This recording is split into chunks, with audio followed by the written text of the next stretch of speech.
जय श्री राम दोस्तों। आज हम जानेंगे क्या, कब, कहाँ और कैसे। पूरा टॉपिक आज का टू द पॉइंट्स है। मैं टू द पॉइंट्स पे ही चर्चा करूँगा आपके साथ, प्लीज़ बने रहें। सहायक नदियाँ उन्हें कहते हैं जो बड़ी में मिल जाए। मतलब एक नदी बड़ी सी नदी है, उसमें कई नदियाँ जो मिल जाती हैं, जो मिलती हैं वही सहायक नदियाँ कहलाती हैं। गंगा के दक्षिणी इन नदियों के आसपास का क्षेत्र प्राचीन काल में मगध नाम से जाना जाता था। किस नाम से जाना जाता था? मगध। और देश के अन्य हिस्सों में भी ऐसे राज्यों की स्थापना की गई थी। कुछ लोग नए और रोचक स्थानों को खोजने में चाह में उत्सुकतावश भी यात्रा करते थे, और ऐसे सभी यात्राओं से लोगों को एक दूसरे के विचारों को जानने का अवसर मिलता था। मतलब पहले के जो व्यक्ति हुआ करते थे, कुछ लोग उत्सुकता हो जाते थे, अथा तो गुमक्कड़ जिज्ञासा राहुल सर ने लिखा है। आप जाइए, अब पता चलेगा यहाँ के लोग कैसे हैं, वहाँ के लोग कैसे हैं, लोग किस प्रकार से सोचते हैं, क्या विचार हैं, क्या संस्कृतियाँ हैं, क्या कल्चर हैं, क्या रीति रिवाज हैं। आप सीखेंगे, जानेंगे, आपको अच्छा लगेगा, अपने जीवन में ढालेंगे उनको, समझेंगे दोस्तों। और लोगों की आवागमन में हमारी संस्कृति परंपराओं को समृद्ध किया। कई सौ वर्षों से लोग पत्थरों को तराशने, संगीत रचना, यहाँ तक कि भोजन बनाने के नए नए तरीकों के बारे में एक दूसरे के विचारों को अपनाते रहे हैं।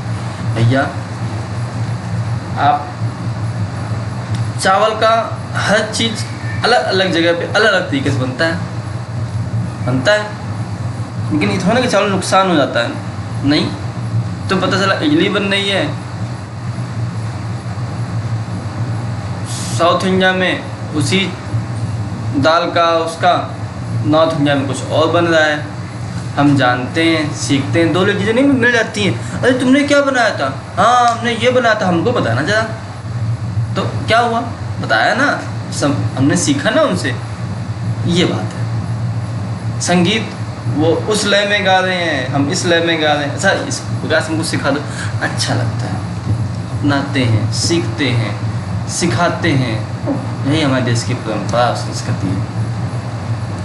हमारे देश के लिए हम प्राय इंडिया और भारत जैसे नामों का प्रयोग करते हैं। इंडिया शब्द इंडस से निकला है, जिसे संस्कृत में सिंधु कहा जाता था, और इस नदी के पूर्व में स्थित भूमि प्रदेश को हमने इंडिया कहा, और भारत नाम का प्रयोग उत्तर पश्चिम रहने वाले लोगों के एक समूह के लिए किया जाता था।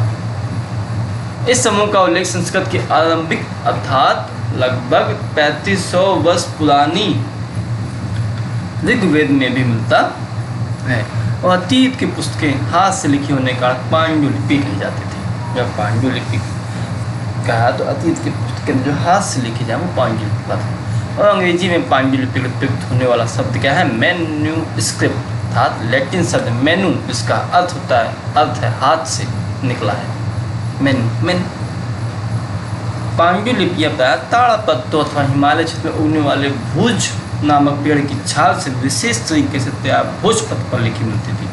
नहीं, भोजपत्र पे लिखी हैं। भोजपत्र भुज नामक पेड़ की छाल है, भुज नामक पेड़ है, उसकी छाल पे लिखते थे, ताड़पत्रों पर लिखते थे, जो हिमालय क्षेत्र में मिलता है भुज। कई पांडुलिपियाँ दोस्तों आज भी उपलब्ध हैं। कई लाख वर्ष पहले लोग नदियों के तट पर रहते थे। बिल्कुल सच्चाई, कोई भी सभ्यता बसी होगी दोस्तों नदियों के किनारे ही बसती है। यहाँ रहने वाले आरंभिक लोगों में से कुछ कुशल संग्राहक थे, आसपास के जंगलों की विशाल संपदा से परिचित थे, अपने भोजनों के जड़ों फलों तथा जंगलों के अन्य उत्पादकों के लिए स्वयं ही संग्रह करते थे। अब जानवरों का शिकार करते। सच्चाई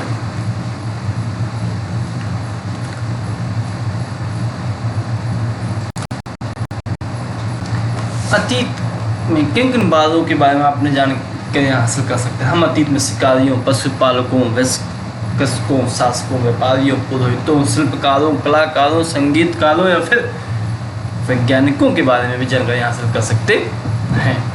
और 8000 वर्ष पूर्व स्त्री पुरुष किस प्रकार का उपार्जन क्या करते थे, किन किन पशुओं को पालते थे, जो आज पालते हो उसमें भी पालते थे।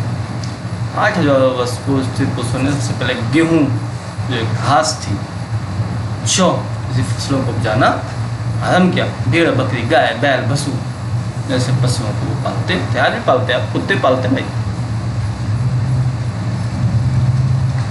सहायक नदियाँ, अरे भाई कई नदियाँ हो, एक नदी हो जो बड़ी नदी मिल जाए, सहायक नदियाँ कहलाती हैं। और 4700 वर्ष पूर्व ही नदी किनारे बहुत से नगर फले फूले। गंगा के दक्षिण के जो इलाका था नदियों के आसपास का क्षेत्र वो प्राचीन था, में काल में उसे मगध कहते थे। और लोगों ने के द्वीप के एक हिस्से से दूसरे हिस्से तक यात्रा कैसे की, लोगों ने सदैव उपमहाद्वीप के एक हिस्से से दूसरे हिस्से तक यात्रा की। और किन किन जगहों का यात्रा जोखिम भरा था, आप सोचो भैया कहाँ यात्रा करना जोखिम है, जहाँ आप सोचेंगे वही आंसर है। हिमालय सोचे पर्वतों में दिक्कत है, पहाड़ियों में, रेगिस्तानों में, नदियों में, समुद्रों में जोखिम भरी है। हाथी मूल्यवान वस्तुओं को लेकर किस चीज़ से यात्रा करते थे, अधिक व्यापारी कभी काफिलों में तो कभी जहाज़ों में अपने साथ मूल्यवान वस्तु लेकर यात्रा करते थे। 100 वर्ष पहले क्या था, हो गया आज इसके लिए इंडस इंडिया भारत देश से नामों उपयोग करते थे। इंडस संस्कृत के शब्द सिंधु से लिया गया है। अतीत की पुस्तकों को हाथों से लिखने वाली विधि पांडुलिपि कही जाती थी। पांडुलिपियाँ कहाँ मिलती हैं, मंदिरों में मिलेंगी, बिहारों में मिलेंगी, के अन्य स्थलों में मिलेंगी। अतीत की पुस्तकों में किसकी सच्चाई मिलती है, व्यवहारों की, मान्यताओं की, राजाओं के जीवन के, औषधियों के, विज्ञानों के, वेद पुराणों।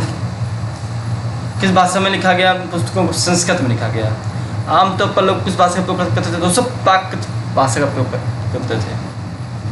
हम किसका अध्ययन कर सकते हैं, हम अभिलेखों का अध्ययन कर सकते हैं। अच्छी बात जानकारी हो गई।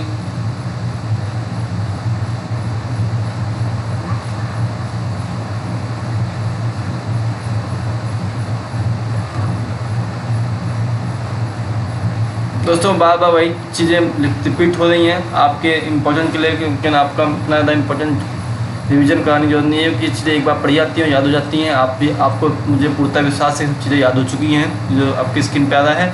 आम लोग हमेशा प्राकृतिक भाषा का उपयोग करते थे। दोस्तों हमारे साथ बने रहे, आप सभी का बहुत बहुत धन्यवाद। जय हिंद, जय भारत।